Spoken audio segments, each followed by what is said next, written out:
எல்லாருக்கும் வணக்கம். இன்றைக்கி நம்ம டெய்லி ஒரு சர்ஜரி டே 7. வாங்க வீடியோக்குள்ளே போகலாம். இன்றைக்கி நம்ம எந்த சர்ஜரி பற்றி பார்க்க போகிறோன்னு பார்த்தீங்கன்னா ஸ்ப்ளீனெக்டமி. ஸோ பழைய வீடியோவில் சொன்ன மாதிரி தான் எக்டோமி அப்படின்னா ரிமூவல் அப்படின்னு அர்த்தம். ஸ்ப்ளீன் அப்படின்னா மண்ணீரல் அப்படின்னு தமிழில் வந்து பொருள். அந்த மண்ணீரல் ரிமூவ் பண்ணுறது தான் அந்த ஸ்ப்ளீனெக்டமி. இதை வந்து ஓப்பன் பண்ணி பண்ணலாம், லேப் அதாவது சின்ன ஹோல் போட்டு கேமரா மூலமாக அதை வந்து ரிமூவ் பண்ணலாம். ஸோ எதுக்காக இது ரிமூவ் பண்ணுவாங்கன்னு பார்த்தீங்கன்னா, சில நேரம் உங்களுக்கு ஏதாவது ஆக்சிடென்ட் ஆகுது, அந்த டைமில் என்ன ஆயிரும்னா அந்த ஸ்ப்ளீன் வந்து ரப்சர் ஆயிரும். ஸோ அதனால் நம்ம ரிமூவ் பண்ணணும். சில நேரம் அந்த சில பிரச்சனைகள்னால அந்த ஸ்ப்ளீன் வந்து பெருசாயிரும். ஸோ அந்த மாதிரியான டைம்லேயே நம்ம ரிமூவ் பண்ணணும். ஸோ இந்த ஸ்ப்ளீன் வந்து ரொம்ப முக்கியமான ஆர்கன் நம்ம உடம்புக்கு.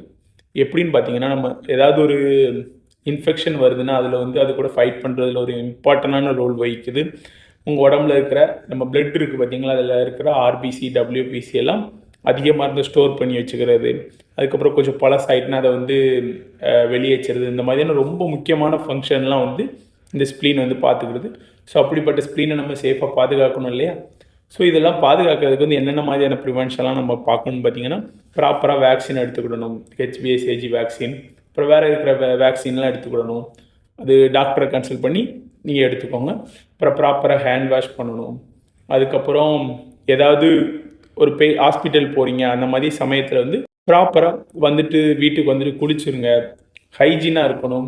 அதுமாதிரி உங்களுக்கு ஏதாவது ஒரு ஃபீவர் ஏதோ ரொம்ப நாளாக இருக்குன்னா கண்டிப்பாக டாக்டரை போய் பாருங்கள். உங்களுக்கு ஒரு 50 வயசுக்கு மேலே ஆகிட்டுனா ப்ராப்பரான ரெகுலர் செக்கப் பண்ணுங்கள்.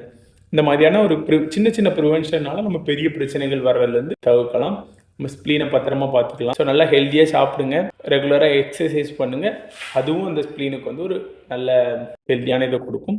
நாளைக்கு இது போல் ஒரு சர்ஜரி வீடியோவில் சந்திக்கலாம். பாய். நம்ம வீடியோ பிடிச்சிருந்தா மறக்காமல் லைக் பண்ணிடுங்க, நம்ம சேனலை சப்ஸ்கிரைப் பண்ணிடுங்க.